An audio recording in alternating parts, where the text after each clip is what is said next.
Viewer discretion is advised. Cain didn't have the luxury of forgetting why he did it or how Abel's blood had dripped off the stone and onto his corpse. He could still hear his mother's distant wailing, the mountains crumbling, and the sky cracking as a father mourned the death of his son, all because of Cain. Cain! Cain!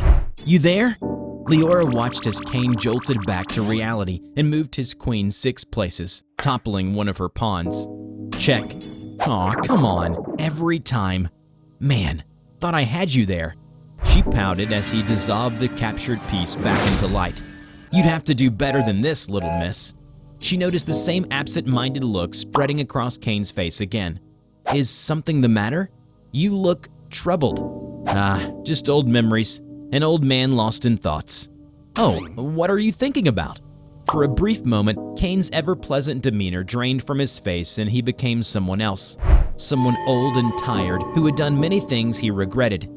And then, as quickly as the look had appeared, he had banished it from his face again. Nothing in particular. Hello everybody, I'm TheRubber. Today we're bringing you a tale from the SCP Foundation. Let's play again tomorrow. Sure thing. Off you go now. Leora waved at him as the guard led her away from the cell. Cain waved back with a smile. The cell door shut tight and the smile once again faded away. Cain looked around his cell, nothing but cold steel and lifeless concrete. He sighed and spoke to himself. Haven't I suffered enough? How long do I have to carry this curse? When will it end? He missed the days when he used to walk the earth barefoot, when he used to collect wild berries and hunt in the woods with his brother. He could vividly feel the leaves brushing against his body and leaves crunching softly under his careful steps. He grew sad remembering how comforted he would feel when he lay down on the grassy ground after a day of hard work. I mean no disrespect, but isn't it nice being an immortal and all? Like, you don't need to worry about being sick and dying from things like cancer. You're free to do whatever you want, live however you want. Oh, how would you live your immortal life then, my friend? First thing first, to hell with this diet. I'm gonna eat whatever the hell I want. I only eat healthily to maintain my physique and keep my job. I'm sure you can imagine how this place is a meat grinder for men like us. Most of us die in missions that we can't even tell our loved ones about. To die like that? Nah, I wouldn't have to worry about a damn thing if I had a body like yours, Cain. Very well, I can see why you'd think that way, but you must consider its less desirable aspects as well. Yeah, plants and papers rot around you, but I'm fine with that. I think it's a fair deal if that means I can live forever. Hell, I think it's a steal. Well, when you put it that way, I guess I've been very fortunate, in a way. The memories of the past haunted him still. This photographic memory is a blessing and a curse, he thought to himself. Cain had already left when it happened. His curse had killed the land around him and forced him away from everything he had known. As if it wasn't enough to continually mourn his brother and the loss of his home, he would often see himself carrying his dead brother's body in his nightmares. Each time, his brother would only speak one word: remember. No matter what, the blood dripping on the stone was always the first thing he saw when he closed his eyes. 3 days earlier, the Foundation had requested that Cain reunite with his brother. He decided to give it a shot. Cain crossed the white room and stood over the coffin that held his brother.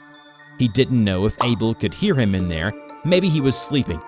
The thought made him smile a little. Maybe Abel's habit of long naps hadn't changed. Good morning, brother. Say, shouldn't you be tending to your sheep? They're scattered all over the hills. Cain waited, no reply from the coffin, not a single sound. Abel, I'm sorry. Before he could finish, Abel's hand broke through the coffin's dark wood, gripping a sword. Cain barely had time to react after he caught a glimpse of it as it tried to decapitate him. However, Cain did not dodge the blade. He didn't need to. Abel's head fell to the floor and turned to dust, caving in on itself. Cain coughed, ran his hand over his neck, and winced. Good to see you too. I'll never get used to that. Unpleasant would be an understatement. Abel stepped out of his coffin, the blade still tightly gripped in his hand. Why are you here? What do you want? I came to ask for… Abel silenced his brother by lifting the tip of his sword to Cain's neck. Leave. Now. You know, you can never hurt me, don't you? Abel brought his sword to his own neck and thrust it into his skin. Again, Cain let him. Watching his brother being decapitated again displeased him deeply. I told you, you can't. Oh, I see what you're trying to do. Collapsing into a pile on the floor, Abel's head and body turned to dust. Very well, brother. I'll come by again soon. Cain purposefully took his time leaving, just in case Abel changed his mind, but he didn't. This scene would recur over and over for another month.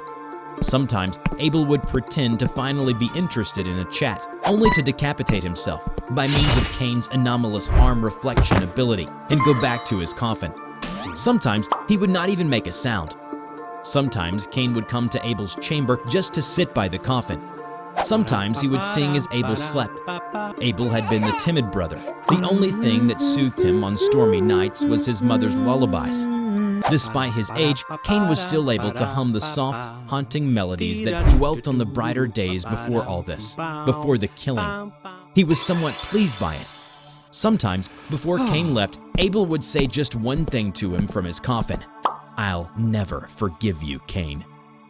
The next time Leora came to Cain's cell to play chess, it was quieter than most days. In the past, Cain would comment on her moves, providing running commentary of the game. Ah, I see what you're trying to do. Ooh, I see you're emulating me, but that won't work. Too late now, and check. But today, Cain was only focused on the board. Rarely did he look up or even talk. Is everything okay? You've barely said a single word today. Are you tired? What? Oh no, I'm just focusing on the game. I'm all right. He reached for a piece, but hesitated for a moment, his fingers hovering in the air. Yeah, well, being the smart guy you are, you're always telling stories, chatting up the guard, or doing something else during our games. You don't typically need to focus like that. Something else must be troubling you. She's right about that one, Cain. Guess there's no point hiding from you lot. I'm currently plagued with a problem regarding seeking forgiveness. Please forgive me. I prefer to leave the details to myself. Well, there's not much to it. You say sorry and ask for forgiveness. You say your piece and hope that person understands and forgives you. Everything sounds clearer and simpler with you. It doesn't have to be complicated, Cain. You're such a nice person, and kind too. I cannot imagine why anyone would get mad at you. You flatter me, little miss. But at the time, I wasn't the man I am today. I was bad. Very, very bad. Yeah, but you've changed for the better, haven't you? That alone should be enough to, redeem yourself, right? Cain opened his mouth, but he couldn't find the words. Thoughts of forgiveness and redemption filled his mind. Do I deserve to be forgiven after all I've done? He thought. To be given immortality, albeit with a trade-off, surely it's a blessing. Have I redeemed myself? I may not be as smart as you, but you and me, we're all just not normal people living under the watchful eyes of normal people. We eat, sleep, and live according to specific rules. If the Foundation didn't make rules for us, our own specialties would find a way for us to live painful lives. No one else could understand. Sure, some may be jealous that you get to live so long while the rest of us just stop living at some point. Death is scary, but you've beat it. Still, maybe we're simple to think that way, because, you understand your pain better than other people. I don't know. Only the cursed ones live here in cells. I think you've done enough, suffered enough, Cain. You'll be forgiven, I'm sure of it. She looked back down at the chessboard. Cain could only look at her as she planned her next move. The next day, Abel's coffin remained silent, as Cain expected. I have come to talk. Please forgive me. I apologize from the bottom of my heart. Abel slowly opened the coffin, standing and stepping out, watching his brother with patient yet rageful gaze. Heart, huh? Funny, I swear you didn't have one when you murdered me, your own brother. I'm sorry. Sorry? Sorry? That's all you can say? You have the audacity to come here and say sorry now, after killing and leaving me? Why? Killing me and leaving me to these people to leave their marks on me, all their marks? Tell me. I was young and jealous. I'm older now. Time has carved its wisdom into me. I'm here now because I still love you. Please forgive me, Abel. Abel drew his blade. As he prepared to swing, he let the sword fall to the ground with a clatter, instead putting his hands around Cain's neck. "It's not fair. It's not fair. You are so untouched. I can't leave a single wound on you. And yet, look at me. Look at all the things that have been done to me. It's so unfair. I died, and now I live a life of rage and disgrace. You, on the other hand, are revered by the people around you. You used to be my hero. But this, you let this happen to me." As he choked Cain, Abel could feel himself being choked by his own strength, but he didn't care. The rage and sadness inside him drove him to continue. "I see it, Abel. I see what I've done. I take full responsibility. I don't know how, but I promise I'll make it up to you, brother." Cain reached out and touched Abel's face to wipe the tears running down his cheeks. Abel let out a cry as he exerted his full strength into crushing Cain's windpipe. With a crunch, Abel gasped and let go, crumbling at Cain's feet. By the time the brothers' tears reached the floor, they could only wet the dust that remained. "So, how goes it?" "Oh, well, I did my best there." "Did the person forgive you?" "I don't know, and I may never know. But that's fine now. I have to accept it for what it is." "What?" "But that's so unfair. You were so worried and you did your best. I've made peace with it now. No matter how many times I apologize, if he won't accept it, there's nothing I can do. The things I've done are a part of me. Perhaps I have already redeemed myself. Maybe not. Still, no amount of goodwill and charity can erase the harm I've done.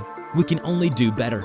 I still can't imagine what you could have possibly done to get a curse like losing the ability to die." He only smiled and moved his knight. "Perhaps it's for bullying a girl in chess. Come now, it's about time you end my curse, little miss."